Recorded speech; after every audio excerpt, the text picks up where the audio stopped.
Welcome दोस्तों, कैसे हैं आप लोग। बहुत दिनों बाद फिर से आपके साथ मुलाकात हो रही है। चलिए शुरू करते हैं आज का वीडियो। बहुत दिनों बाद कुछ नया चैप्टर हमने स्टार्ट किया था। रिलेशंस एंड फंक्शन का पहला वीडियो आ गया था 2 हफ्ते पहले। तो इतने दिनों से मैं वीडियोस बना नहीं रहा था, just because I was a bit of you can say engaged. तो मुझे टाइम मिल नहीं रहा था वीडियोस बनाने का, लेकिन फाइनली आज टाइम मिला है। तो मैंने सोचा क्यों ना जो चैप्टर्स अभी भी थोड़ा सा यू कैन से कंप्लीट नहीं हो रहे हैं तो उनको हमने कंप्लीट करने का सोचा। तो रिलेशंस एंड फंक्शंस आज हम कंटिन्यू करेंगे, सेकंड लेक्चर होगा। तो हमने पिछले लेक्चर में बहुत कुछ देखा था, रिलेशन क्या है देखा।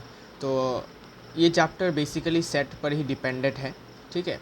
तो अगर आपका सेट थ्योरी एकदम अच्छे से हो गया है तो आप आराम से इस चैप्टर को समझ पाएंगे और अच्छे से इसको आप टैकल कर पाएंगे। वरना भाई ये चैप्टर आपको बहुत ज़्यादा टफ लग सकता है अगर आपने सेट चैप्टर अच्छे से नहीं किया, ठीक है। तो बेसिकली आज हम पढ़ने जा रहे हैं डोमेन किसे कहते हैं, रेंज किसे कहते हैं और को डोमेन क्या क्या होता है। तो बेसिकली इस चैप्टर में आप जो कुछ भी पढ़ने वाले हो सभी आपके सेट ही होते हैं। जैसे रिलेशन एक सेट है, ठीक है। कैसा सेट? सबसेट है। किसका? Cartesian product of two sets. और कार्टेशियन प्रोडक्ट भी एक सेट है। किसका सेट? ऑर्डर्ड पेयर्स का सेट।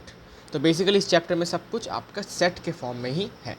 तो वैसे ही आपका डोमेन, रेंज और को डोमेन भी आपका सेट ही होता है।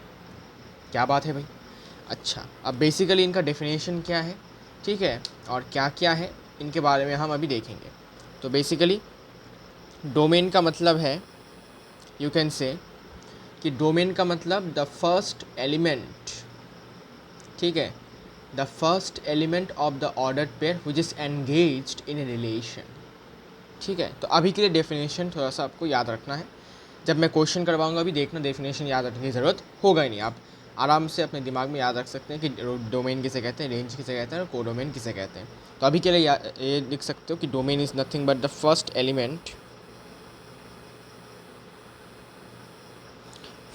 Element of the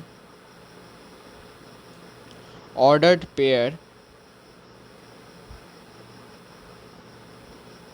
engaged in a relation। Relation मतलब जो सेट है ना अपना, उस सेट में जो ऑर्डर्ड पेयर्स होते हैं उस ऑर्डर्ड पेयर का फर्स्ट एलिमेंट को हम डोमेन कहते हैं। और रेंज मतलब सेम चीज़ है, बस सेकंड एलिमेंट हो जाएगा, ठीक है। तो range is nothing but, copy कर लो इसको फिर से, लेकिन इस बार आपको सेकंड एलिमेंट लिखना है बस, ठीक है। इट विल बी योर, थोड़ा वेट, हाँ, तो ये सेकंड एलिमेंट होगा फर्स्ट एलिमेंट के जगह पर, ये रहा, ठीक है। तो डोमेन क्या है? डोमेन आपका ऑर्डर्ड पेयर का फर्स्ट एलिमेंट है। ऑर्डर्ड पेयर कैसा होता है? ए कमा बी के फॉर्म में होता है। तो आपका ए होगा डोमेन और बी होगा आपका रेंज। बहुत सिंपल, ठीक है। और वो रिलेशन वाले सेट की मैं बात कर रहा हूँ। रिलेशन वाले सेट में जो ऑर्डर्ड पेयर्स होंगे उनका फर्स्ट एलिमेंट डोमेन कहलाएगा, उनका सेकेंड एलिमेंट रेंज कहलाएगा। और को डोमेन मतलब जो सेकेंड सेट है अपना, ठीक है, the whole second set is called codomain। the whole second set is called codomain। अब इसको समझने के लिए हम एक क्वेश्चन से इसको अच्छे से समझेंगे, ठीक है। तो मैं क्वेश्चन लिख देता हूँ आपके सामने, ठीक है। तो एक और बात आपको मैं कहना चाहूँगा कि जितना हो सके आपको क्या करना है, प्रैक्टिस करना है बेसिकली, बिकॉज बिना प्रैक्टिस के क्वेश्चंस बनेंगे नहीं, ठीक है। और एक और बात मैं आपसे मैं कहना चाहूँगा कि basically you can say books अभी से ज़्यादा ख़रीदना नहीं अभी, ठीक है। पहले आपको अपना NCERT कंप्लीट करना है, ठीक है। बिकॉज बहुत लोग क्या करते हैं, NCERT ना करके ही वो लोग स्टार्ट कर देते हैं अपना जितने भी बुक्स होते हैं, अच्छे बुक्स, ठीक है ना। तो वो आपको अभी नहीं करना है। अभी अगर आप करते हो तो आपका ही लॉस है, क्योंकि आपको कुछ समझ में ना आया, मतलब क्वेश्चन आप कर नहीं पाओगे सिंपल, आपको गुस्सा आएगा, आप फ्रस्ट्रेटेड हो जाओगे, फिर आप डीमोटिवेटेड हो जाओगे, है ना। तो इसलिए सबसे पहले एनसीईआरटी जो अपना बेस बुक है उसका आपको फुल कंप्लीट करना है, A to Z एग्जाम्पल्स से लेकर शुरू करके, ठीक है ना। तो जब आप एनसीईआरटी फुल्ली कर लोगे तो आपको थोड़ा सा कॉन्फिडेंस मिलेगा, उसी कॉन्फिडेंस के साथ आप बाकी क्वेश्चंस, बाकी बुक्स के क्वेश्चंस आप कर पाओगे वेरी इजीली, ठीक है। तो मैं क्वेश्चन लिख देता हूँ। टू सेट 1 2 3 4 6 और 8, इसको थोड़ा शिफ्ट कर देता हूँ इसकी तरफ, लेफ्ट वर्ड्स, बस। Defined by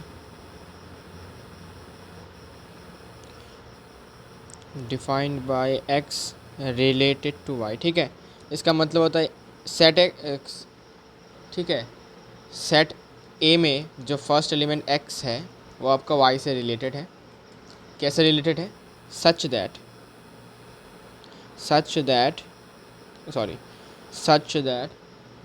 x divides y, और ऐसे रिलेटेड है कि x जो है y को डिवाइड करता है, ठीक है। तो हमें क्या करना है, बेसिकली हमें आर मतलब रिलेशन वाला सेट हमें गिवन है मतलब हमें निकालना है, बस इंफॉर्मेशन गिवन है कि जो अपना सेट है, रिलेशन सेट है, उसमें एलिमेंट्स कैसे हैं। उसमें एलिमेंट्स ऐसे रिलेटेड है कि जो x है मतलब ऑर्डर्ड पेयर का जो फर्स्ट एलिमेंट है वो आपका ऑर्डर्ड पेयर का सेकंड एलिमेंट y को डिवाइड करता है। मतलब रिलेशन क्या होता है, रिलेशन एक सेट होता है, ठीक है। और सेट किसका सेट होता है? ऑर्डर्ड पेयर्स का, मतलब A, B, C, D, ऐसे। अब क्वेश्चन में कंडीशन गिवन है कि जो ये है ये आपका मान लेते हैं हम x है और ये आपका y है, तो जो x है वो y को डिवाइड करना चाहिए, ऐसे रिलेटेड होना चाहिए, ठीक है।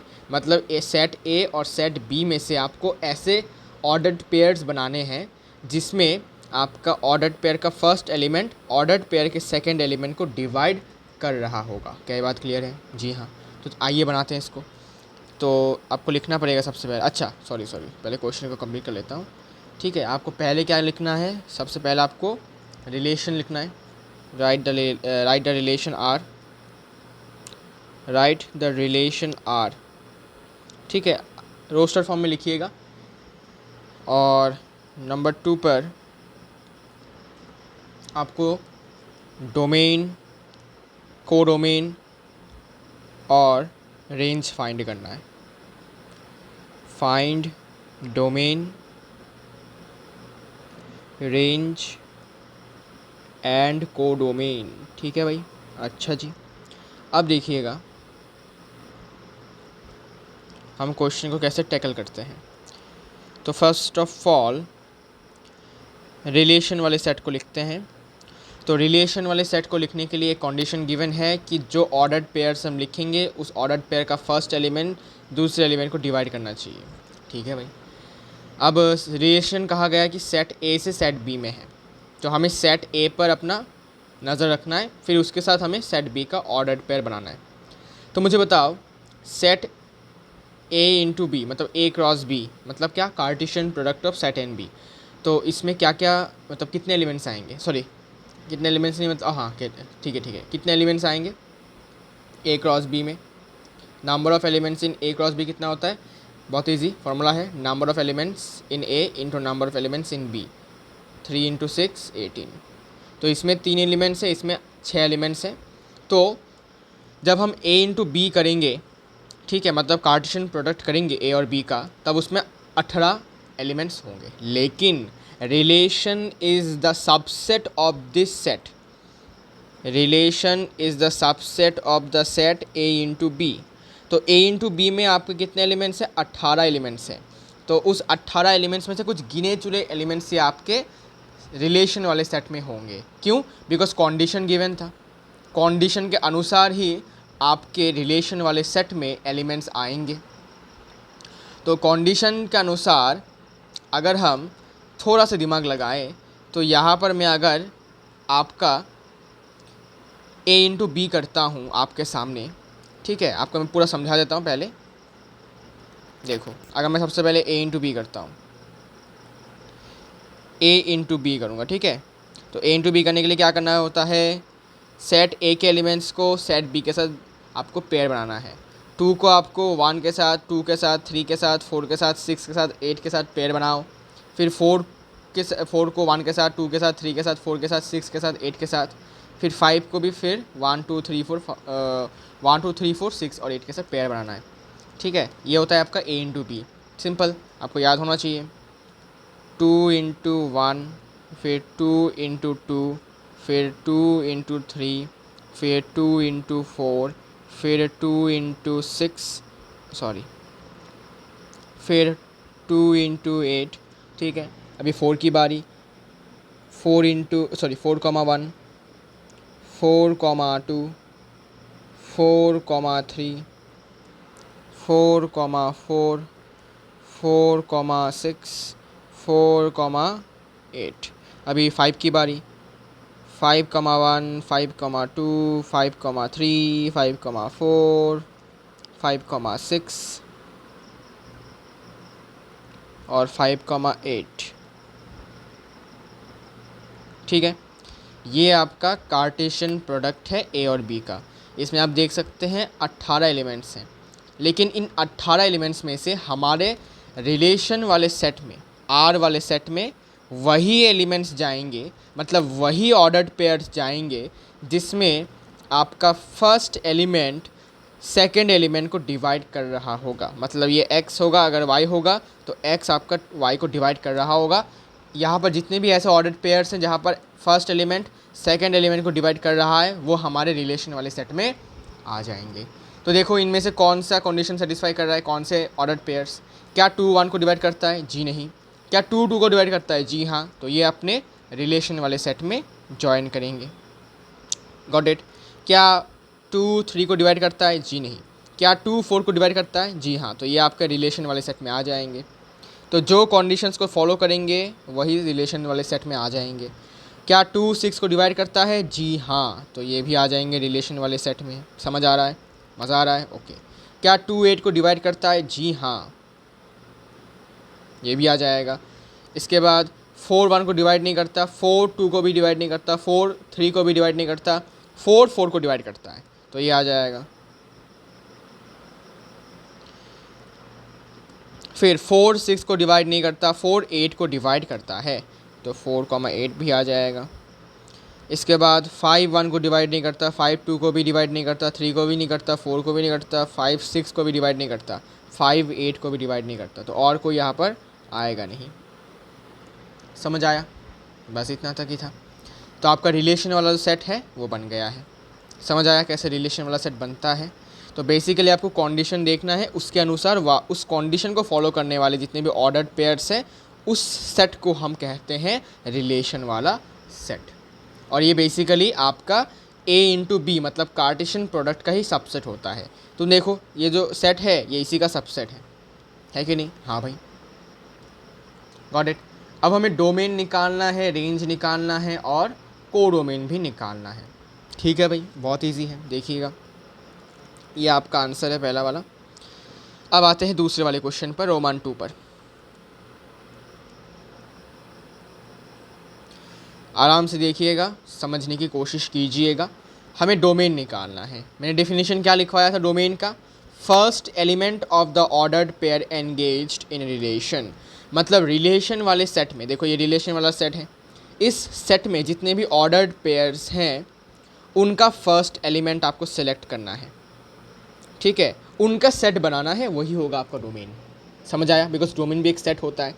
तो मुझे देखो, मतलब इस स्क्रीन पर देखो कि यहाँ पर फर्स्ट एलिमेंट जो है ऑर्डर्ड पेयर्स का वो क्या क्या है। यहाँ पर 2 है, 2 है, 2 है, 2 है, यहाँ पर 4 है, यहाँ पर 4 है।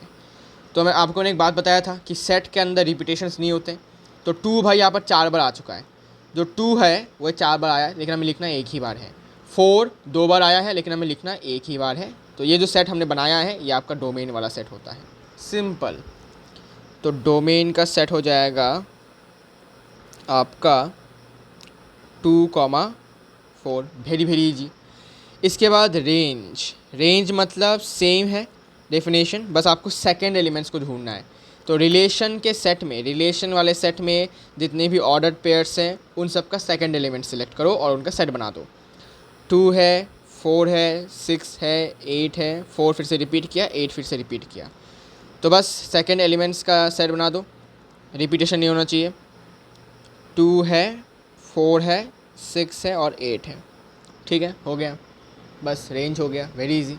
और कोडोमेन मतलब क्या था भाई? कोडोमेन मतलब सेकंड सेट का सेकंड सेट आपको फुल्ली लिख देना है फिर से वापस। तो सेकंड सेट कौन सा है? ये आपका फर्स्ट सेट है। जो दूसरा सेट होता है उसका आपको लिख देना है बस। दूसरा सेट क्या है? ये है, बस इसी को डुप्लीकेट करके लिख दो फिर से, सेम फिर से इसको लिख दो, तो कोडोमेन हो जाएगा आपका 1 2 3 4 6 8, बस हो गया। मतलब पूरे सेट बी को आपको कॉपी कर लेना है बस, और कुछ नहीं करना, वेरी इजी, ठीक है। और यहीं पर आपका आंसर ख़त्म हो जाता है, हो गया। अब हम इसको चाहें तो एरो डायग्राम के मदद से भी हम रिलेशन वाले सेट को रिप्रेजेंट कर सकते हैं। तो अगर मैं एक और क्वेश्चन यहाँ पर ऐड कर दूँ कि write the relation in roster form and arrow diagram, तो एरो डायग्राम का भी हमारा कॉन्सेप्ट यहाँ पर क्लियर हो जाएगा। हमने पिछले वीडियो में एरो डायग्राम का देखा था, इस वीडियो में हम फिर से एरो डायग्राम का कुछ कॉन्सेप्ट समझ लेते हैं। तो यहाँ पर आपको कुछ ऐसे शेप्स आपको बनाने हैं, ठीक है। तो इसको मैं डुप्लीकेट कर देता हूँ और बस इनमें से आप चाहें तो किसी को भी कोई भी सेट नाम दे सकते हैं। मैं इसको सेट ए देता हूँ, इसको सेट में बी देता हूँ, ठीक है, सीरियल वाइज देता हूँ। सेट ए में कितने एलिमेंट्स हैं भाई? क्या क्या एलिमेंट्स हैं उनको आपको लिखना है। 2 4 5 है, तो आपको वही 2 4 5 यहाँ पर लिखना है। यहाँ पर लिख दो 2, यहाँ पर 4, यहाँ पर 5। और सेट बी में क्या क्या एलिमेंट्स थे भाई? एक था 1 2 3 4 6 और 8, है कि नहीं? हाँ, तो बस इनको ऐसे लिखना है और कुछ नहीं। इसके बाद आपको देखना है कि सेट ए के 2 के साथ किन किन एलिमेंट्स का जो सेट बी में है उनका रिलेशन हुआ है, ऑर्डर्ड पेयर बना है। तो आपको सिंपली आपका जो रिलेशन है, ठीक है, रिलेशन वाले सेट में जितने भी आपके ऑर्डर्ड पेयर्स बने हैं, ठीक है, 2 के साथ कौन कौन आया है? 2 के साथ 2 आया है, 2 के साथ 4 आया है, 2 के साथ 6 आया है, 2 के साथ 8 आया है। बस आपको उनको मार्क करना है एरो के मदद से, ठीक है। तो 2 के साथ 2 का मिलन हुआ, पेयर बना। 2 के साथ 4 का भी पेयर बना। 2 के साथ 6 का भी पेयर हुआ, है कि नहीं? जी हाँ। और 2 के साथ आपका 8 का भी क्या हुआ? पेयर हुआ। तो बस आपको इसको एरो से दिखाना होता है, ठीक है। ऑर्डर्ड पेयर जिनका बनता है उसके साथ आपको पेयर बनाना है।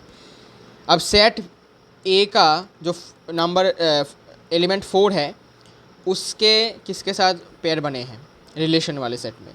तो 4 का 4 के साथ सेट बना, पेयर बना, 4 का 8 के साथ पेयर बना। तो बस वही आपको दिखाना है एरो की मदद से कि 4 जो है उसका 4 के साथ पेयर बन गया और 4 का 8 के साथ भी पेयर बन गया,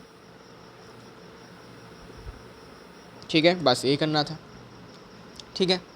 तो ऐसे हम एरो डायग्राम की मदद से इस रिलेशन वाले सेट को हम रिप्रेजेंट कर सकते हैं, ठीक है। ये रोस्टर फॉर्म था, ये बस ये वाला फॉर्म है, ठीक है, ओके, समझ आ गया है, ठीक है।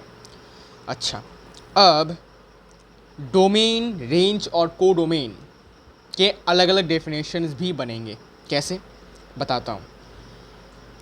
इससे पहले इमेज, प्री इमेज के बारे में थोड़ा सा बातचीत कर लेते हैं। इमेज किसे कहते हैं, प्री इमेज किसे कहते हैं, ठीक है। तो 2 जो है, 2 के जो इमेजेस हैं, 2 के इमेजेस को हम कहेंगे 2 का इमेज 2 है, 2 का इमेज 4 है, 2 का इमेज 6 है, 2 का इमेज 8 है। समझ में आया? वैसे ही 4 के इमेजेस कौन कौन से हैं कि 4 के साथ किसका पेयर बना, वही होगा 4 का इमेज। तो 4 का इमेज 4 है, 4 का इमेज 8 है। Got it? अगर अब मैं आपसे पूछूं भाई 5 का कोई इमेज है कि नहीं, तुम बोलोगे भाई 5 का तो कोई इमेज है ही नहीं, बिकॉज इसके साथ तो किसी का पेयर है नहीं। तो बस सिंपल है। तो यहाँ पर लिख सकते हो तुम कि इमेजेस ऑफ 2, 2 के कौन कौन से इमेजेस हैं। ठीक है, 2 के इमेजेस कौन कौन हैं। तो 2 का इमेज 2 है, 4 है, 6 है, 8 है। तो लिख दो images of 2 is nothing but 2, 4, 6, 8। Similarly images of 4, 4 के कौन कौन से इमेजेस हैं। Images of 4 is 4 and 8। ठीक है, ये था इमेज, ये था आपका इमेज। फिर आता है एक और टर्म आता है प्री इमेज, उसको भी आपको ध्यान रखना है। प्री इमेज किसे कहते हैं। प्री इमेज, प्री इमेज मतलब मैंने यहाँ से यहाँ बात किया, अभी मैं चाहता हूँ मैं यहाँ से यहाँ बात करूँ, उल्टा बात करूँ, तब मैं कौन सा टर्म यूज़ करूँगा। जैसे मैंने आपको बताया था, if A is a subset of B then we can also say that B is a superset of A. ठीक है, अगर मैं आपसे कहता हूँ कि भाई मैं तुम्हारा दोस्त हूँ, तो इसको मैं उल्टी तरीके से ऐसे कह सकता हूँ कि तू मेरा दोस्त है, ऐसे भी कह सकता हूँ। जैसे हम पढ़ते हैं एक्टिव पैसिव वॉइस, वैसा ही है। ठीक है, जैसे हम ए को कह सकते हैं कि ए बी का सबसेट है, तो उसको मैं उल्टी तरीके से कहना चाहता हूँ, तो मैं कह सकता हूँ कि बी जो है वो ए का सुपर सेट है, सिंपल। तो वैसे ही अगर 2 के इमेजेस 2, 4, 6 और 8 है, वैसे ही 2 का प्री इमेज 2 होगा, 4 का प्री इमेज 2 होगा, 6 का प्री इमेज 2 होगा, 8 का भी प्री इमेज आपका 2 होगा। बस यही तो कॉन्सेप्ट है। तो लिखो प्री इमेज ऑफ 2, फिर 4, फिर 6, फिर 8 कौन होंगे, 2 होंगे। Simple simple. इसके बाद यहाँ पर प्री इमेज ऑफ 4 और 8 कौन होंगे, 4 होंगे। 4 का प्री इमेज 4, 8 का भी प्री इमेज 4, ऐसे भी लिख सकते हो। Pre images of 4 and 8 is 4। ठीक है, अब इमेज और प्री इमेज पर डोमेन का एक रिलेशन, डोमेन का डेफिनेशन बन जाता है। ठीक है, कि डोमेन का डेफिनेशन एक और भी हो सकता है जो आपका इमेज और प्री इमेज पर डिपेंडेंट होगा। ठीक है, आप चाहें तो डोमेन को ऐसे भी डिफाइन कर सकते हैं, तो लिखिएगा ज़रूर। ठीक है, तो लिखिएगा डोमेन का डेफिनेशन एक और। डोमेन का एक और डेफिनेशन होगा all those elements of the first set, all those elements of first set, पहला सेट, यहाँ पर पहला सेट कौन है, ए है। All those elements of first set who, अच्छा हु नहीं, which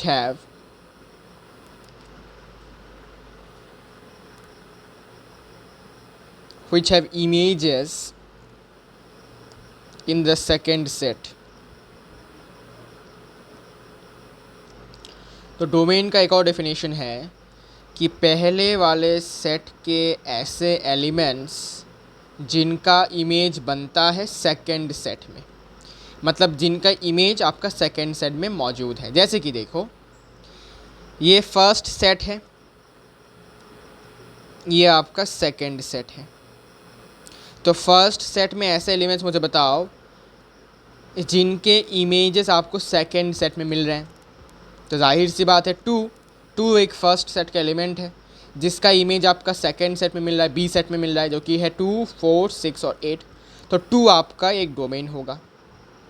ठीक है, अच्छा, इसके बाद सेट फर्स्ट सेट में एक और एलिमेंट है 4 जिसके भी आपके इमेजेस सेकंड सेट में मौजूद हैं, जैसे कि 4 और 8। ठीक है, तो 4 भी आपका डोमेन के सेट में इंक्लूड होगा, सिंपल। तो एक्चुअली डोमेन के डेफिनेशन में एक और वर्ड आपको लिखना पड़ेगा, a set in which, a set of all those elements लिख देता हूँ, a set of a set of all those elements. ठीक है, डोमेन भी एक सेट होता है, लेकिन किसका set? It is the set of all those elements in of the first set which have images in the second set. बस first set के ऐसे एलिमेंट्स, फर्स्ट सेट के ऐसे एलिमेंट्स जिनका कोई ना कोई इमेज होगा सेकेंड सेट में, वही आपके डोमेन कहलाएंगे। उसका सेट हम उसको डोमेन कहेंगे। तो यहाँ पर डोमेन क्या हो जाएगा? यहाँ पर आपका डोमेन हो जाएगा 2,4, बिकॉज फर्स्ट सेट के जो 2 और 4 वाले एलिमेंट हैं, इनका इमेजेस सेकेंड सेट में मौजूद है। बस इसके बाद रेंज का क्या डेफिनेशन है? रेंज का डेफिनेशन हम लिख सकते हैं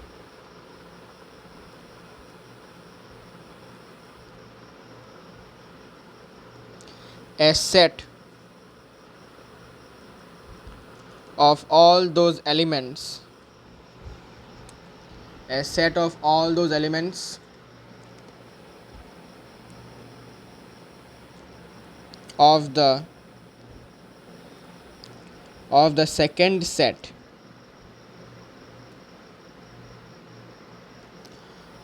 which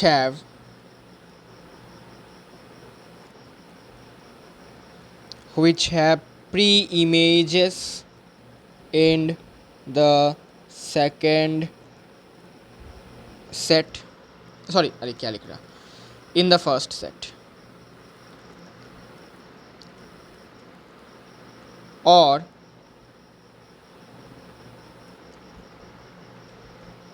are the images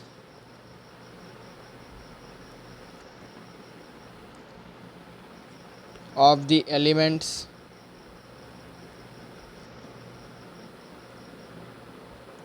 present in the first set। तो इसको आप दो तरीके से समझ सकते हैं।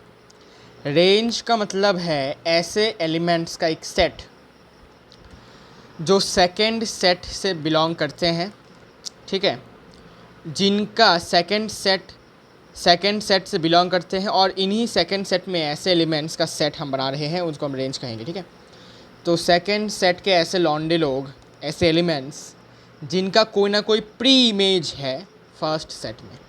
प्री इमेज का मतलब आपको ने बताया, बस वही। इसका एक और डेफिनेशन भी हो सकता है, it is the set of all those elements which of the second set which are the images of the elements present in the first set।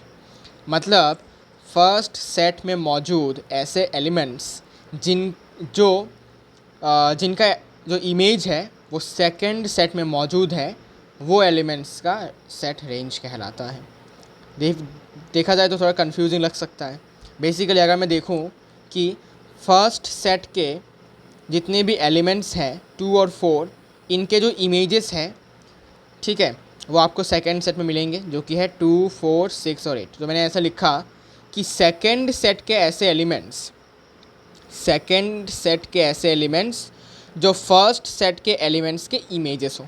जैसे कि 2 फर्स्ट सेट का एलिमेंट का इमेज है, 4 भी फर्स्ट सेट का element के images हैं, 6 भी फर्स्ट सेट का एलिमेंट का इमेज है, और 8 भी फर्स्ट सेट का एलिमेंट का इमेज है। तो मैंने वैसे ही लिखा। या फिर इसका ऐसा एक और डेफिनेशन हो सकता है कि सेकंड सेट के ऐसे एलिमेंट्स जिनका कोई ना कोई प्री इमेज हो फर्स्ट सेट में। जैसे कि 2 सेकंड सेट का एक एलिमेंट है जिसका एक प्री इमेज है फर्स्ट सेट में, जो कि 2 है। 4 भी एक ऐसा एलिमेंट है सेकंड सेट का जिसका प्री इमेज है 2, जो कि फर्स्ट सेट में है। बस ये तो रेंज होगा। बस तो रेंज क्या क्या हो जाएगा? 2, 4, 6 और 8, बिकॉज 2, 4, 6 और 8 के आपके प्री इमेजेस है फर्स्ट सेट में। ठीक है, सिंपल। तो लिख लो रेंज क्या होएगा। रेंज भी एक सेट होएगा 2, 4, 6 और 8। बस हो गया। अब मैच कर लो, देखो सेम हुआ कि नहीं। देखो यहाँ पर डोमेन 2,4 ही आया था, रेंज भी इतना ही आया। ठीक है, बस और कुछ नहीं बेटा, सिंपल। इसको हम रखेंगे अभी। ठीक है, सिंपल है। अब आगे बढ़ते हैं तो और भी समझ में आपको क्लियरली आएगा क्वेश्चंस के बारे में। अच्छा, इसके बाद देखते हैं इसके बाद और क्या है। रिलेशन तो हमने स्टार्ट किया था, रिलेशन ऑन ए सेट हमने देखा। ओके, रिप्रेजेंटेशन, ठीक है, रिलेशन ऑन ए सेट भी देखा हमने, ठीक है ना। ओके, अब इनवर्ट्स ऑफ ए रिलेशन देख लेते हैं। इनवर्ट्स ऑफ ए रिलेशन किसे कहते हैं? इनवर्स ऑफ ए रिलेशन मतलब रिलेशन का उल्टा, ठीक है। बहुत सिंपल है, सरल सा है, देखिएगा। इनवर्स ऑफ ए रिलेशन, ठीक है, very easy, try to understand. Inverse of a relation definition लिख सकते हैं। डेफिनेशन क्या है भाई, बताता हूँ। Let A and B be any two sets and let R be a relation। R एक रिलेशन है सेट A से सेट B तक, from set A to set B, ठीक है। then the inverse of the relation, you can say R, the inverse of relation R, which is denoted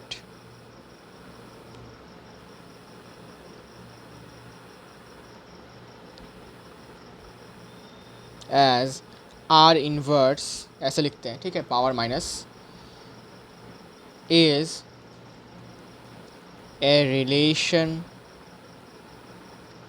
from set B to A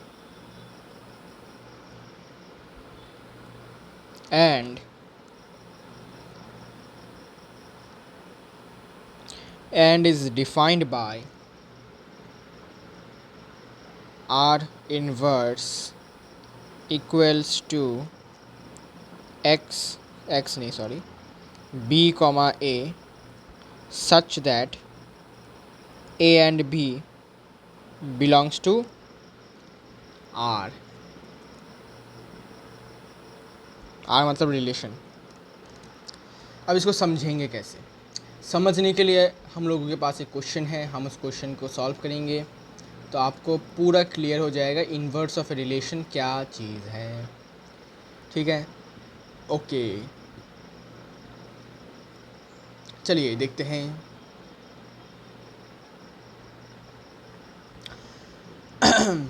question, late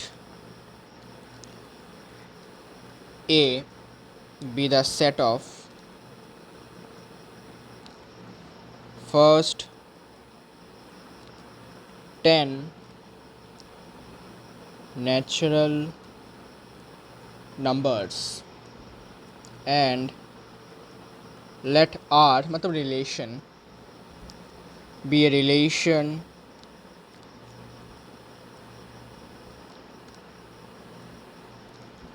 on a, ठीक है।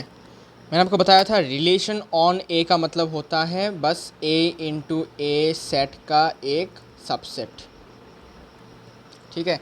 Relation on ए मतलब यहाँ पर दो set के बीच में कनेक्शन होगा, उस कनेक्शन को हम रिलेशन कहेंगे, और वो दोनों सेट सेम सेट होंगे, दोनों ही सेट ए सेट है, ए और ए, ठीक है। ए कॉमा बी कॉमा सी, इसमें भी ए कॉमा बी कॉमा सी होगा,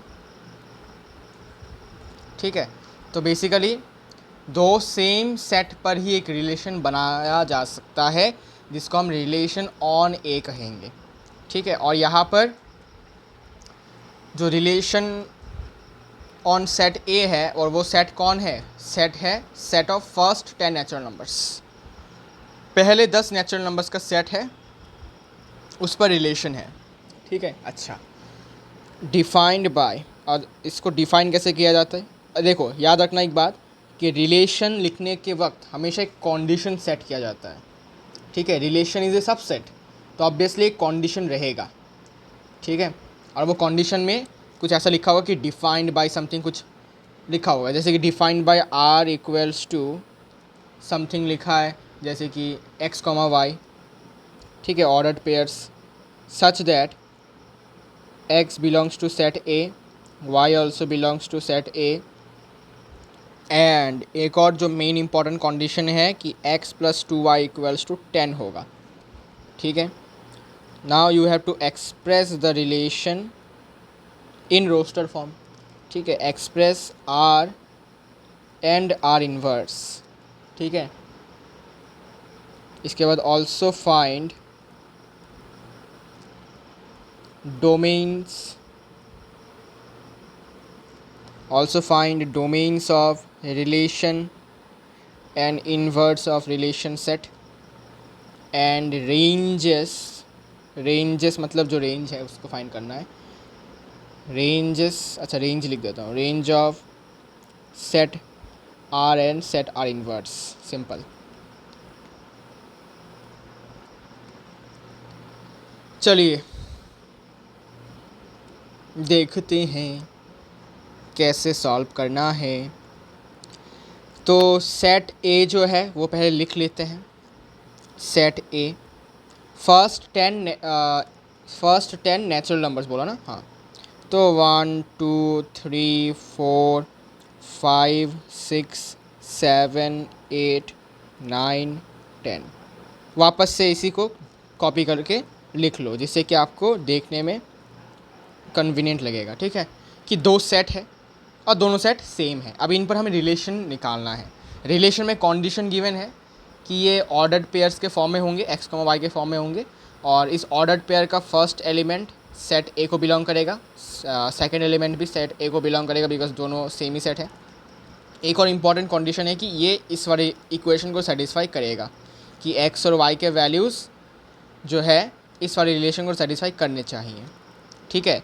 मतलब जो भी यहाँ पर एक्स और वाई के वैल्यूज़ आएंगे वो इस वाले सेट से होंगे, याद रखना, ठीक है। तुम कह सकते हो कि एक्स का वैल्यू तो कुछ भी मैं दे दूंगा, 1 पॉइंट समथिंग दे दूंगा, और वाई का वैल्यू 9 पॉइंट समथिंग दे दूंगा, तो ये रिलेशन सेटिस्फाई हो जाएगा। नहीं, लेकिन नहीं होगा, क्योंकि एक्स और वाई के वैल्यूज़ आपके सेट ए और सेट ए से बिलोंग करने चाहिए, मतलब नेचुरल नंबर होना चाहिए, ठीक है।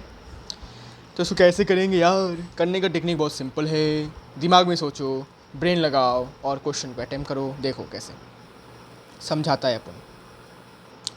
रिलेशन वाले सेट में कंडीशन को सेटिस्फाई करना है, ये वाला कंडीशन। तो सिंपली तुम x का वैल्यू सबसे पहले 1 पुट करके देखो यहाँ पर, तो देखो y का वैल्यू क्या आता है। तो x का वैल्यू 1 पुट करते ही y का वैल्यू आ जाएगा आपका 9/2। क्या 9/2 आपका सेट a को बिलोंग करता है? बिकॉज देखो y जो है वो सेट a को बिलोंग करना चाहिए, कंडीशन सेटिस्फाई करना चाहिए। लेकिन भाई 9/2 तो भाई रैशनल है ना, ये नेचुरल नंबर तो नहीं है, मतलब ये वाला आपका ऑर्डर्ड पेयर बनेगा नहीं यहाँ से। अब x का वैल्यू 2 पुट करके देखो, 2 पुट किया तो यहाँ पर ये हो जाएगा 8/2 मतलब 4। देखो x का वैल्यू 2 पुट किया जो कि आपका सेट ए को बिलोंग करता है, y का वैल्यू हमें क्या मिल गया 4, 4 भी सेट ए को बिलोंग करता है। इसका मतलब ये एक ऑर्डर्ड पेयर हमारा बनेगा रिलेशन वाले सेट में। तो लिखो 2,4। इसके बाद x का वैल्यू 3 लो और देखो y का वैल्यू कितना आता है। x का वैल्यू 3 लिया, y का वैल्यू आ जाएगा 7/2, है कि नहीं? हाँ भाई। क्या 7/2 y को सेट ए को बिलोंग करता है? जी नहीं, तो ये आपका नहीं बनेगा ऑर्डर्ड पेयर। फिर 4 ले लो, x का वैल्यू 4 लिया, y का वैल्यू कितना मिलता है? x का वैल्यू 4 लेने से y का वैल्यू मिल जाता है यहाँ पर 6/2, है ना, हाँ 3 मिल जाता है, तो y का वैल्यू 3 मिल जाता है। तो x भी सेट ए को बिलोंग करता है, y भी सेट ए को बिलोंग करता है, मतलब ये एक ऑर्डर्ड पेयर आपका बनेगा, ठीक है, ओके। इसके बाद 5 पुट करते हैं, x का वैल्यू 5 पुट किया, y का वैल्यू देखते कितना आता है। यहाँ पर 5 पुट करते ही यहाँ पर हो जाएगा आपका y का वैल्यू 5/2। क्या 5/2 सेट ए को बिलोंग करता है? जी नहीं, तो ये कैंसिल, ये इंक्लूड नहीं होगा। फिर x का वैल्यू 6 लिया, यहाँ पर 6 पुट किया तो ये y का वैल्यू आपका मिल जाएगा 2। क्या to set Y set A को बिलोंग करता है, वाई का वैल्यू टू जो होगा मतलब हुआ, हाँ जी भाई सेट ए को बिलोंग करता है, तो ये आपका हो जाएगा 6,2 एक ऑर्डर्ड पेयर। फिर 7, एक्स का वैल्यू 7 ले लो, वाई का वैल्यू देखो कितना आता है, 7 लेने से यहाँ पर हो जाएगा ये वाई का वैल्यू 3/2 जो कि सेट को बिलोंग नहीं करता, तो ये एक्सक्लूडेड हो जाएगा। फिर 8 पुट करते हैं एक्स का वैल्यू 8 पुट करते ही वाई का वैल्यू आ जाता है 1 जो कि सेट को बिलोंग करता है, तो ये आपका एक और ऑर्डर्ड पेयर यहाँ पर बन जाएगा। इसके बाद देखिए 9 पुट करते हैं, तो 9 पुट करते ही हो जाएगा आपका कितना, वाई का वैल्यू हाफ जो कि सेट ए को बिलोंग नहीं करता। फिर एक्स का वैल्यू आप अगर 10 पुट करते हो, एक्स का वैल्यू अगर आप 10 पुट करते हो तो वाई का वैल्यू 0 आता है, लेकिन 0 आपका सेट ए को बिलोंग नहीं करता है, मतलब ये भी आपका नहीं होगा। तो एट दी एंड हमारे रिलेशन वाले सेट में सिर्फ और सिर्फ 4 एलिमेंट्स आए हैं। देखो कितने एलिमेंट्स हैं, 4 एलिमेंट्स हैं, ठीक है, ये आपका आंसर होगा। दिस इज़ योर रिलेशन वाला सेट। तो रिलेशन वाला set is different from the set of A cross ए, मतलब कार्टेशियन प्रोडक्ट वाला सेट से डिफरेंट होगा, लेकिन ये जो रिलेशन वाला सेट होगा ये कार्टेशियन प्रोडक्ट के सेट का ही एक सबसेट होगा, ठीक है। ये जो आपको एलिमेंट्स मिले हैं यहाँ पर ऑर्डर्ड पेयर्स के, ये आपको ए क्रॉस ए करने के बाद भी मिलेंगे, ठीक है। अच्छा खैर, अब हमें क्या निकालना है, अब हमें आर निकल गया अपना, तो आर इन्वर्स निकालो। बहुत सिंपल है आर इन्वर्स निकालना, बस उल्टा कर दो। कैसे, देखो आर इन्वर्स इक्वल्स टू 2,4 है, 4,2 लिख दो, सिंपल। 4,3 था, 3,4 कर दो, उल्टा कर दो बस। 6,2 6,2 2,6 कर दिया। 8,1 1,8 कर दिया, बस ये आपका इन्वर्स वाला सेट बन गया। कितना इजी है भाई, लल्लू क्वेश्चन था ये, तो लल्लू क्वेश्चन है भाई। अच्छा अब हमें क्या निकालना है, डोमेन भी निकालना है सेट आर और सेट आर इन्वर्स का। डोमेन मतलब, अरे भाई बचपना क्यों करते हो, डोमेन मतलब first element of ordered pairs, ठीक है। तो इसका डोमेन क्या होगा, इसका डोमेन होगा, इसका डोमेन होगा फर्स्ट एलिमेंट 2 4 6 और 8, 2 4 6 और 8। अच्छा और इसका डोमेन क्या होगा, आर इन्वर्स का डोमेन, इसमें भी सेम है, first elements of the ordered pairs, तो 4 3 2 और 1 है। इसको ऐसे भी लिख सकते हो 1 2 3 4, ठीक है, ऑर्डर मैटर नहीं करता, जिस भी ऑर्डर में लिख सकते हो सेम ही बात होता है। 4 3 2 1 लिख सकते हो, 4 2 1 3 लिख सकते हो, 4 3 1 2 लिख सकते हो, ठीक है, ऐसे बहुत सारे आप ऑर्डर में लिख सकते हो। ये डोमेन हो गया। अभी रेंज लिख देते हैं।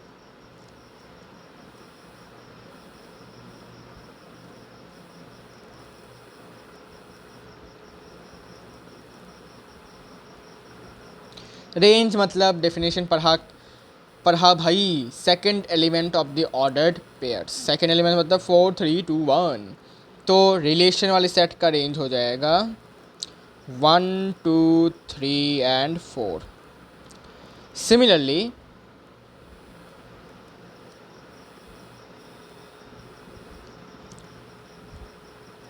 range of inverse R set, inverse of relation set का रेंज क्या होगा, सिंपल सेम डेफिनेशन है, second element of the ordered pairs, मतलब 2 4 6 8, 2 4 6 और 8।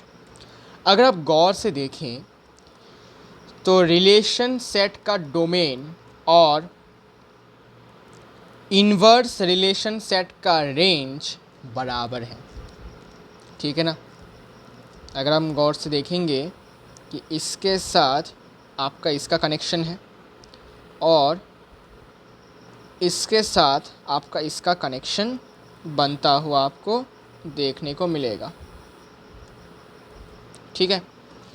तो बेसिकली हम यहाँ से एक कंक्लूजन ड्रॉ कर सकते हैं ठीक है, आप चाहें तो इसको लिख सकते हैं कि domain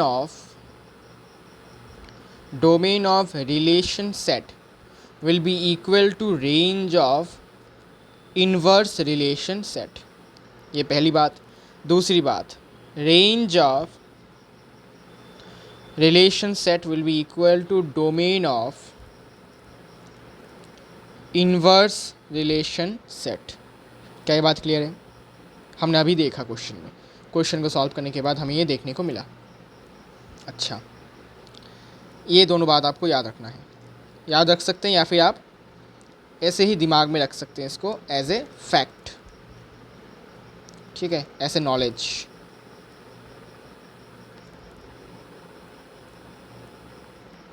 got it?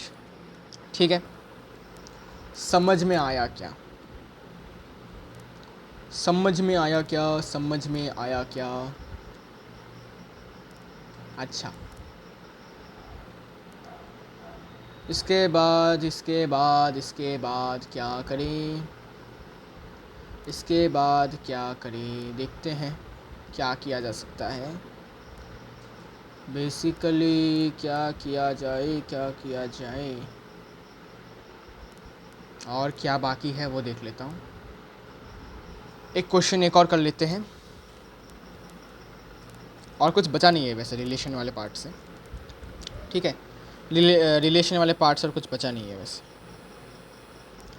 Late number of elements और cardinal number of set A is m। Cardinal number मतलब क्या? Number of elements in set A, and cardinal number of set B is n. Then find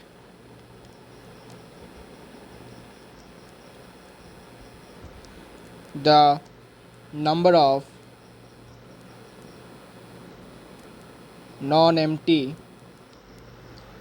relations that can be identified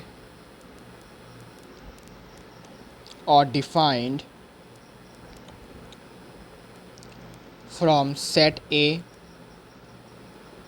to set B। ठीक है, important question नहीं है लेकिन अच्छा question you can say है, because यहाँ पर मैंने लिखा है नॉन एम्प्टी सेट। यहाँ पर ये वाला जो टर्म है ये आपको थोड़ा सा सोच समझ के क्वेश्चन आंसर करना है इसका, बिकॉज ये टर्म आपको थोड़ा सा अलग सोचने को बोलेगा। नॉन एम्प्टी सेट बोला है। अच्छा, तो नंबर ऑफ रिलेशंस निकालने का फॉर्मूला क्या है? मैंने आपको बताया। डेफिनेशन से समझ जाओ भाई कि रिलेशन का डेफिनेशन है नंबर ऑफ रिलेशन का मतलब है सबसेट ऑफ कार्टेशियन प्रोडक्ट, और you can say subset of a set. और वो सेट कौन है? Cartesian product. कार्टेशियन सीपी लिख देता हूँ, Cartesian product of two sets. ठीक है, अब देखो रिलेशन एक सबसेट है, और हमने चैप्टर 1 सेट थ्योरी में ये पता लगाया है कि नंबर ऑफ सबसेट निकालने का एक फॉर्मूला भी बनता है, जो कि होता है 2 का पावर n। n मतलब number of elements in the set. तो अगर हम रिलेशन को एक सबसेट मानते हैं एक सेट का, जो सेट हम कहते हैं उसको Cartesian product of two set, तो इस Cartesian product of two set में जितने एलिमेंट्स होंगे, ठीक है, अगर वो हमें पता लग जाए तो हम आराम से नंबर ऑफ सबसेट्स इस वाले फार्मूले की मदद से हम निकाल पाएंगे। ठीक है, तो अभी दिमाग में आना चाहिए कि हमें Cartesian product of A into B में नंबर ऑफ एलिमेंट्स कितने हैं वो निकालना है, बिकॉज जब तक हमें ए इंटू बी में कितने एलिमेंट्स हैं वो पता नहीं लगेगा तब तक हम 2n का फॉर्मूला नहीं लगा पाएंगे और number of subsets that is number of relations नहीं निकाल पाएंगे। तो सिंपल सा फंडा ये है कि now tell me how to find the number of elements in set A into B.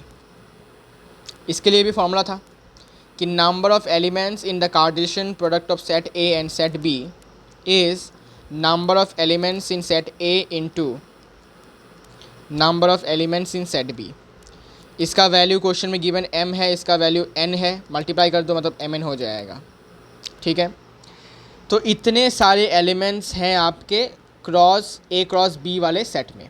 अब अगर मैं ए क्रॉस बी वाले सेट में नंबर ऑफ़ एलिमेंट्स कितने हैं वो पता मैंने लगा लिया है, तो नंबर ऑफ़ सबसेट्स निकाल लो, और नंबर ऑफ़ सबसेट्स मतलब रिलेशंस, सिंपल। तो निकालो भाई, नंबर ऑफ रिलेशंस, ठीक है, equals to number of subsets. Formula क्या है, 2 का पावर n। अब n मतलब number of elements in the set a into B. अब a इंटू बी वाले सेट में तो भाई mn वाले एलिमेंट्स हैं, mn एलिमेंट्स हैं, तो 2 का पावर mn। अब यहीं तक हमारा आंसर नहीं है। क्वेश्चन में नॉन एम्प्टी सेट बोला है। नंबर ऑफ रिलेशन मतलब नंबर ऑफ सबसेट्स हैं। नंबर ऑफ सबसेट्स में एक ऐसा सेट होता है जो नॉन एम्प्टी होता है। बताओ वो सेट कौन सा है? अगर तुमने दिमाग लगा लिया है तो इसका आंसर 2 का पावर mn नहीं होगा, सिर्फ इसमें एक और चीज़ ऐड हमें करना है, ठीक है? देखो क्या, मैं पहले आंसर लिखता हूँ, फिर मैं आपको समझाऊंगा कैसे। तुम पहले खुद को पूछो कि ये आंसर कैसे आया, ठीक है? तो now therefore number of non empty relations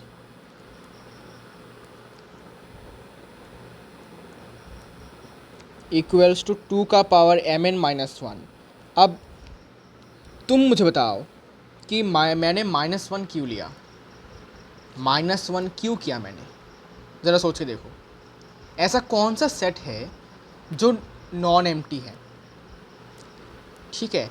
non empty, sorry, जो एम्प्टी है जिसके लिए हमने इसको -1 किया है। एक ऐसा सेट ज़रूर होगा जो आपका खाली है, एम्प्टी है, लेकिन क्वेश्चन में क्योंकि नॉन एम्प्टी पूछा है तो हमने उसको हटा दिया, रिमूव कर दिया, एक्सक्लूड कर दिया। ज़रा सोचो कौन सा ऐसा सेट है, सोच लिया? अरे भाई फाई है, फाई। हम जब नंबर ऑफ़ सबसेट्स लिखते हैं किसी भी सेट का, क्या उसमें फाई नहीं आता? क्या फाई का एम्प्टी सेट नहीं है? जी हाँ। तो 2 का पावर mn जो है, ये जो नंबर ऑफ़ रिलेशंस हैं मतलब नंबर ऑफ़ सबसेट्स हैं, इसमें आपका फाई इंक्लूडेड है। और फाई तो एक एम्प्टी सेट है जिसको हम वॉइड सेट भी बोलते हैं, नल सेट भी बोलते हैं, एम्प्टी सेट भी बोलते हैं, खुला सेट भी बोलते हैं, खाली सेट भी बोलते हैं। लेकिन क्वेश्चन में तो भाई नॉन एम्प्टी सेट पूछा गया है, तो हमने उस फाई को रिमूव कर दिया, -1 कर दिया। अब समझ आया? क्या ये बात क्लियर है? बस और कुछ नहीं, बस तो आंसर आपका ये आएगा, ठीक है? तो मैंने आपको बताया था कि नॉन एम्प्टी वर्ड पर थोड़ा आपको ध्यान देना है, थोड़ा जोर देना है आपको इस पर, ठीक है? तो उम्मीद करता हूँ आपको समझ में आया होगा क्वेश्चन, वेरी इजी। अगर समझ में आया है तो इसी के साथ हम इस वीडियो को यहीं पे एंड करेंगे, ठीक है? या फिर हम एक और क्वेश्चन भी कर सकते हैं, आप चाहें तो, ठीक है? एक और क्वेश्चन हम कर सकते हैं, कोई दिक्कत वाली बात नहीं है। चलिए एक और क्वेश्चन के साथ करके इस वीडियो को एंड किया जाए।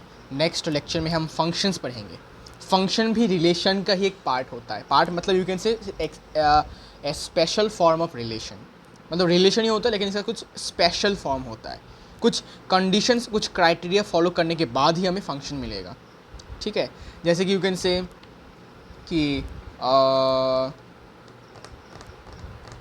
बॉइल्ड वाटर है तो पानी है ना, उबलता हुआ पानी, बॉइलिंग वाटर है तो वाटर है ना, लेकिन उसमें क्या प्रॉपर्टीज़ है कि उसमें आपका जो पार्टिकल्स हैं वो आपका एनर्जी उन्होंने गेन किया है, लेकिन जो नॉर्मल वाटर है उसमें कोई भी पार्टिकल ने एनर्जी गेन नहीं किया।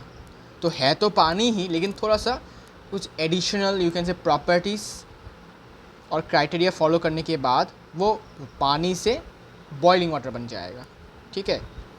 तो वैसे समझ सकते हैं। इसके बाद देखिए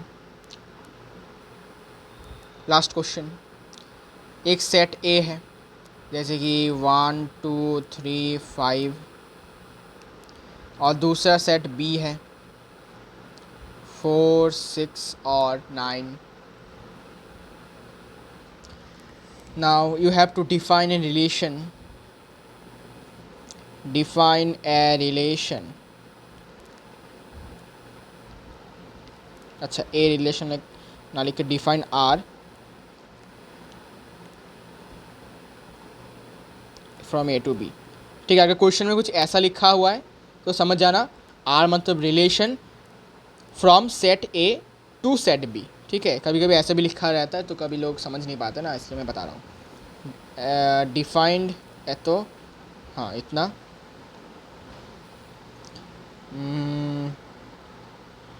defined by, it is given by R equals to, information given है, कंडीशन गिवन है कि एक्स कमा वाई के फॉर्म में होगा such that difference between x and y is odd and x should belong to set A, y should belong to set B। ये question है कि एक रिलेशन बताओ सेट ए और बी के बीच में, रिलेशन मतलब एक कनेक्शन बताओ, और कनेक्शन में क्या गिवन है कि डिफरेंस जो होना चाहिए एक्स और वाई के बीच में वो ऑड होना चाहिए, और एक्स सेट ए से होना चाहिए, वाई सेट बी से होना चाहिए बस।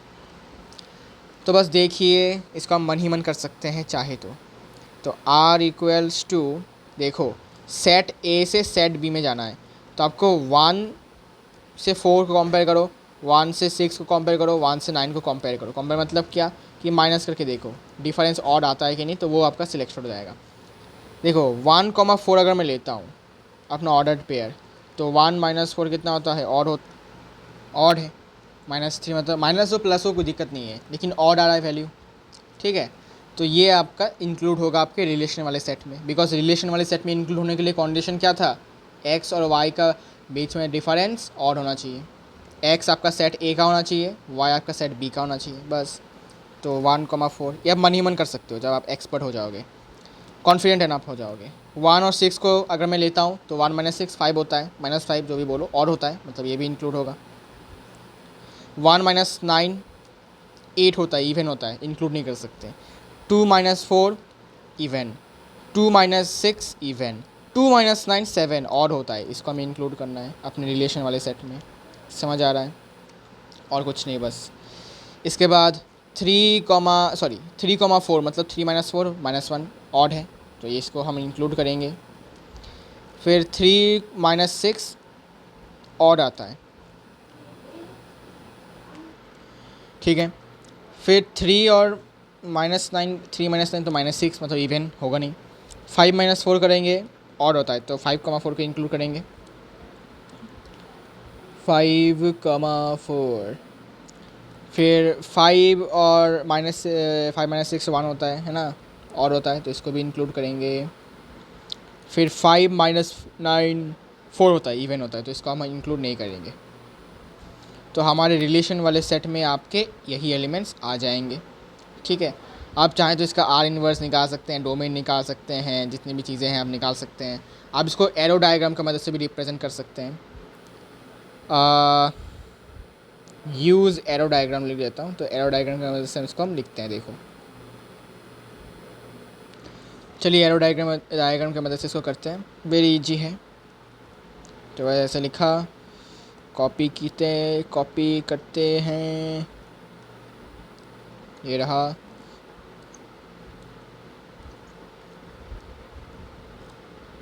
सेट ए इसको सेट बी इसको मान लेते हैं।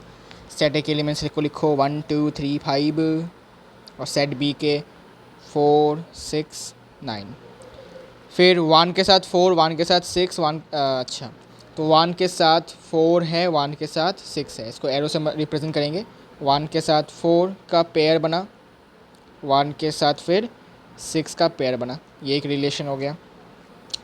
फिर 2 के साथ 9 का सिर्फ और सिर्फ, ओके, 2 के साथ सिर्फ और सिर्फ 9 का। फिर 3 के साथ 4 का, और 3 के साथ 6 का, 3 के साथ 4 का, अरे सेमिंग हो गया, सॉरी 3 के साथ 4 का, और 3 के साथ 6 का। फिर 5 के साथ 4 का, और 5 के साथ 6 का। अच्छा कौन सा कलर लूँ, इसको लेता हूँ। 5 के साथ 4 का रिलेशन, और 5 के साथ 6 का रिलेशन। तो एरो डायग्राम की मदद से भी हमने इनको रिप्रेजेंट कर दिया है, ठीक है।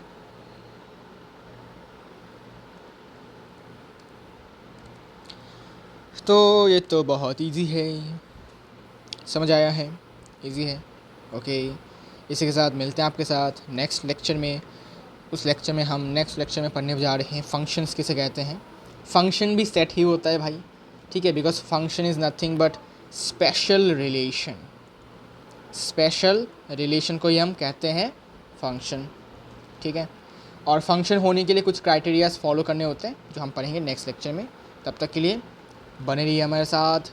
आज का वीडियो अगर पसंद आया है तो कमेंट कीजिएगा कि कैसा लगा, क्या आपको नया सीखने को मिला, ठीक है, क्या आपको कोई दिक्कत है किसी भी कॉन्सेप्ट पर तो आपको बताना है, ठीक है।